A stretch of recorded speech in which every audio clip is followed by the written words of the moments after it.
welcome to everyone. This is our session on landing a job, launching a career.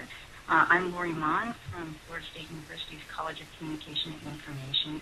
And Dr. Koontz? I have actually been at Florida State for almost 2 decades.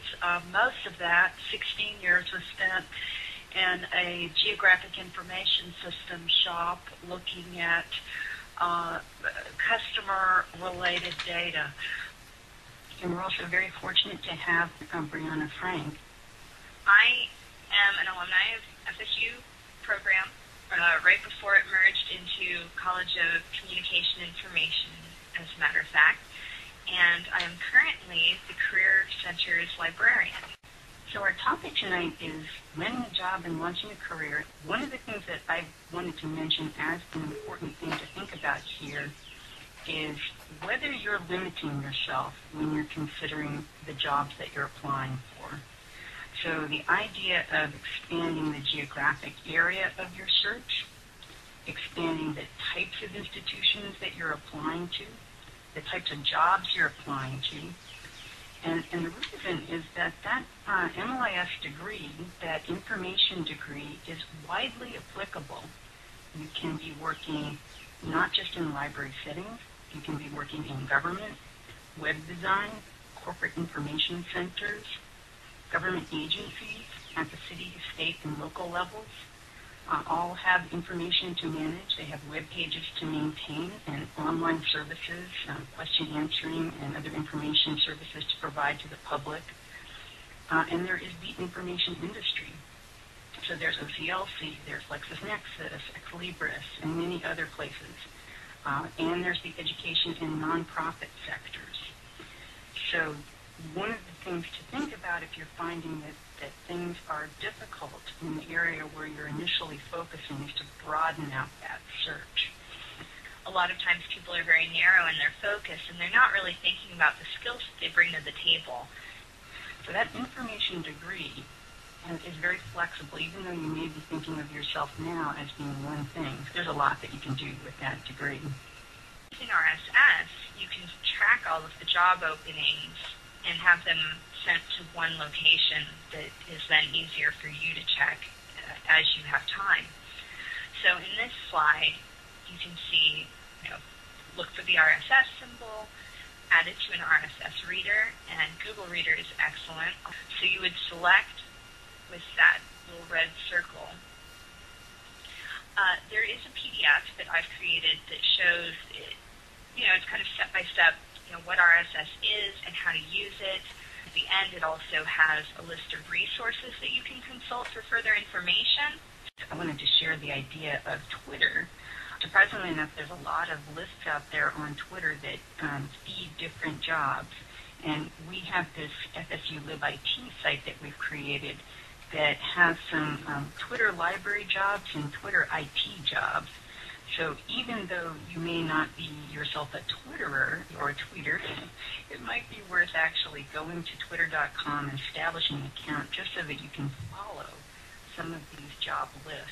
Our school receives job announcements from individuals or organizations that are very targeted to our school and to our students now. And you can subscribe to this email listserv, and these jobs will come to you. I'm in charge of the non-school media internship program for our school. So you want to look for the CCI Student Services site, and in the left-hand side, you'll see the Jobs and Careers section that Dr. Koontz has worked with. And many of the other job-seeking links, good links to follow for jobs, are on there, as well as the listserv. We also have a site which contains, we mentioned FSU LibIT. We have a Facebook group, which is where we often post up information about what's going on in the profession, career possibilities, what's going on in the school. And if you're on Facebook, you might want to join this.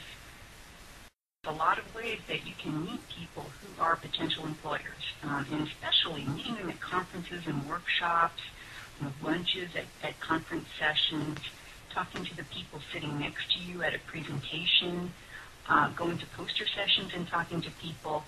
It's kind of a non-threatening way to get in touch and talk to people that turn out to be potential employers or people that could put you in touch with other people.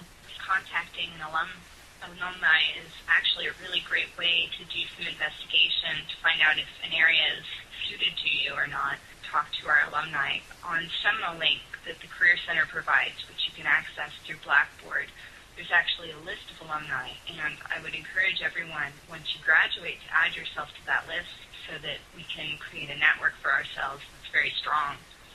And that also brings up the point that you all form a network. And I found that the students that were my fellow students when I was getting my master's degree have gone on to be professionals out in the field. They're all over in the profession. They many times have risen to be directors of libraries and other areas.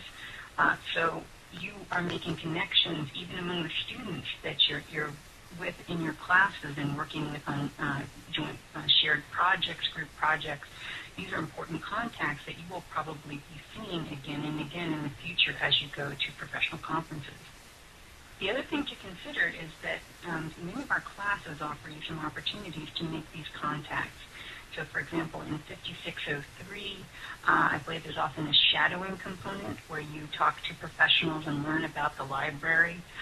There are a number of classes where you can do projects. You do community service, and you can make a connection with a local institution, whether it's a library, an archive, a business, some sort of an information setting that you're interested to get your foot in the door, and you come in as someone who's doing some work for them. It's an opportunity to prove yourself and to make an impression. And then later on, when you're graduating and looking for a job, they remember you. You're that person that came and did that great project connected with the class that you did at FSU. And so volunteering or community service work through your classes gets a foot in the door where you may be able to then follow up on that, get an internship, and get a job down the road.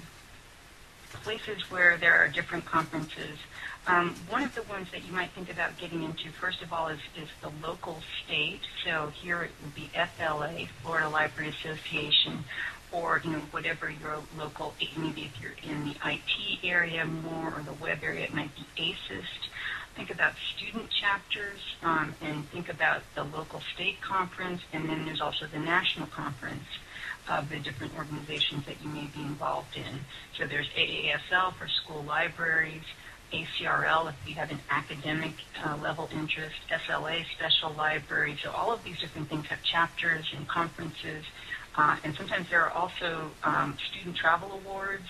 There are ways that you can volunteer to have part of your time paid for, and then also be able to have the experience of being at the conference.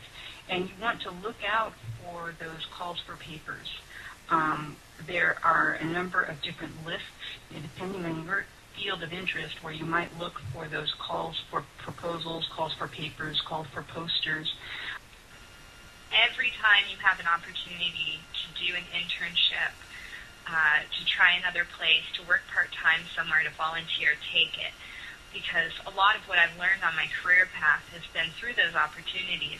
One of the bonuses of our internship program currently is that the student can self-initiate sites within the framework that the school provides, and it's really an exciting opportunity to be creative and initiate an internship and also earn credit for it. So you have a pretty broad parameter within which to operate. You might want to Google yourself, look at yourself on Facebook, and see if there's anything that would put off an employer, because you know that the employer is going to Google you. You also might want to think of establishing an online presence.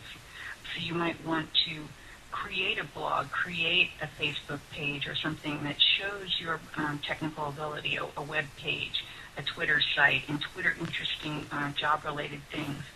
And there's a site called LinkedIn, which is a professional network, and that's a place that many times employers are looking to see your different connections. So you may want to think about establishing a LinkedIn presence.